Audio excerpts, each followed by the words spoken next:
ನಿನ್ನೆಯಿಂದ ಹೋರಾಟ ಆರಂಭ ಮಾಡಿರಿ ಅಧ್ಯಕ್ಷರೇ.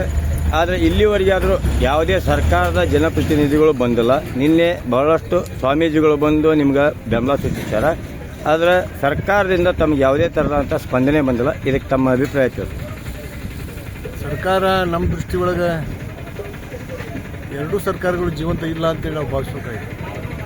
ಬಹುತೇಕ ರೈತರು ಅವ್ರಿಗೆ ಬೇಕಾಗಿದ್ರೆ ಅವರು ರೈತರ ಬಗ್ಗೆ ಎಡಕಪ್ಪು ಇದ್ರೆ, ಅವ್ರ ಬಗ್ಗೆ ಗೌರವ ಇದ್ದರೆ ನಮ್ಮನ್ನು ಚಳಿಯಲ್ಲಿ ಮಲಗಿಸ್ತಕ್ಕಂಥ ಕೆಲಸವನ್ನು ಮಾಡ್ತಿದ್ರು. ಅಧಿಕಾರಕ್ಕಾಗಿ ಕುರ್ಚಿಗಾಗಿ ಇವತ್ತು ಕೂಗಾಟ ಹಗ್ಗ ಜಗ್ಗಾಟ ನಡೆಯುತ್ತೆ.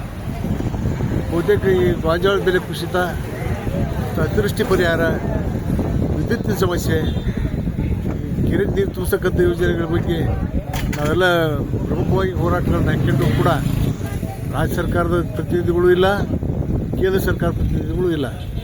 ಹಂಗಂತ ನಾವು ಹತಾಶರಾಗಿಲ್ಲ. ಹೋರಾಟವನ್ನು ಗಂಭೀರವಾಗಿ ಪರಿಗಣಿಸಿದ್ದೀವಿ. ನಮಗೆ ನ್ಯಾಯ ಸಿಗೋವರೆಗೂ ನಾವು ಇದರಿಂದ ಬಿಟ್ಟು ಕದಲಲ್ಲ. ಒಂದು ವೇಳೆ ಕಲಾಟೋಪಿ ಕೆಲಸವನ್ನು ಮಾಡ್ಕೊಂತ ಕೂತ್ರಂದ್ರೆ ನಮ್ಮ ಹೋರಾಟದ ತಿರುವು ಯಾವ ಮಟ್ಟಕ್ಕೆ ಹೋಗತ್ತೆ ಅಂತ ಹೇಳೋಕ್ಕೂ ಆಗಲ್ಲ. ನಾವು ಜೈಲು ಬರೋ ಚಳವಳಿ ಅಥವಾ ಹೆದ್ದಾರಿ ಬಂದ್ ಮಾಡಿ ಜೈಲಿಗೆ ಹೋಗೋ ಸಿದ್ಧವಾಗಿ. ತಮ್ಮ ಹೆಸರೇನು? ರಾಮಣ್ಣ ಕೆಂಚಳ್ಳಿ.